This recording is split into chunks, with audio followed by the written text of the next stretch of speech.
The average skydiver jumps from a plane in free falls, reaching speeds exceeding 100 miles per hour in moments.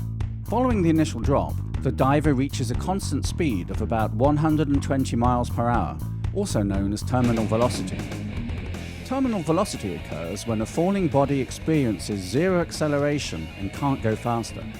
It's caused by air resistance or drag, which slows the body down by creating an opposing force to gravity. However, not all skydivers are average. In the highly competitive sport of speed skydiving, participants use scientific approaches and imagination to go beyond terminal velocity. Mark Calland is one of these competitors. He's a man who wants one thing: to go faster.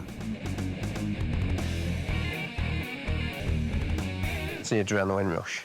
You know that you're going faster than most cars.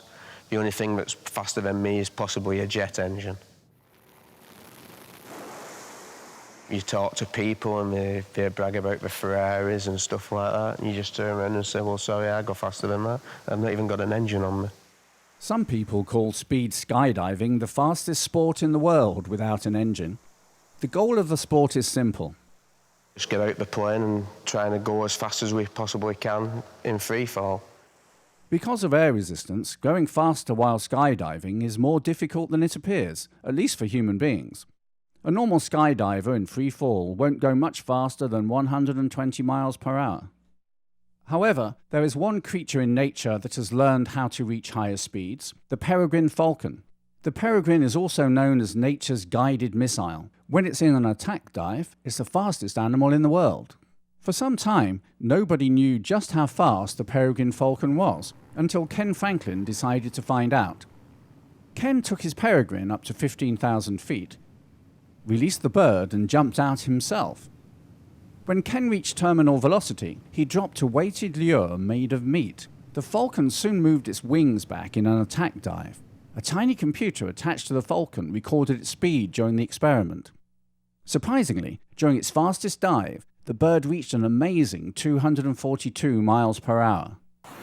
Back among humans, Mark Calland is hoping that a method similar to that of the falcon will help him. Mark's come to the World Speed Skydiving Championship at a drop zone in the north of England. He's one of the fastest skydivers in the world and the holder of the British record. His main competition is going to come from Marco Wiedeker. He's the national champion of Liechtenstein and a worthy challenger for Mark. So let's go fast. Techniques used by competitors vary, but the secret seems to be relatively uncomplicated. Just jump out of an aeroplane, dive at inhuman speeds towards the ground, sometimes head first, and remain completely relaxed. Yeah, you've got to be totally just nothing in your mind at all. You just got to really feel. You've got to feel how your body is flying and how it's reacting. As Mark steps into space, he moves his head backwards and adjusts his body. By going head first, like the peregrine falcon, the effects of air resistance are reduced.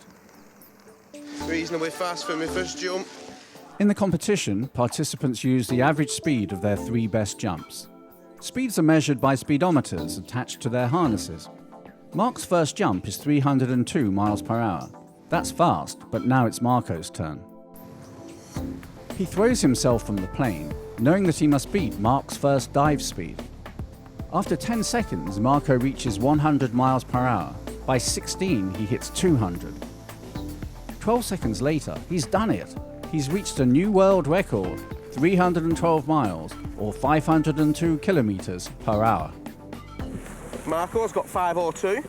It's now clear to Mark that he has some real competition, but he's confident that Marco can't maintain that high speed on every jump. Mark's focusing on going fast consistently. Besides, he's got something that may allow him to go faster. Speed skydivers use everything they can to improve their speeds, including special helmets and clothing. Using a wind tunnel to test the wind resistance of his body, Mark has developed a special suit with trousers, or what he calls pants, that fill with air. These pants are actually big air scoops on. The bottom half of the pants actually inflates, and it gives you the shuttlecock effect. When using the trousers, Mark's body is almost like a badminton shuttlecock. His strongly built upper body is like the rubber tip of a shuttlecock. His air-filled trousers are like the feathers at the other end. The trousers increase Mark's drag, but they give him much more control. Wearing them makes it easier for him to remain relaxed while he's hanging upside down and flying towards the earth. Gravity does the rest. Marco doesn't have inflatable trousers, just a smooth rubber suit which is tight-fitting to keep air resistance at a minimum. Unfortunately, this jump is a disappointment and he's unable to control his fall. As he works to keep himself pointed straight down during the jump, he loses valuable miles per hour. Marco, how was your jump? To the clouds and then got a little bit wobbling. Bit wobbly? Speed's not so high, the maximum speed.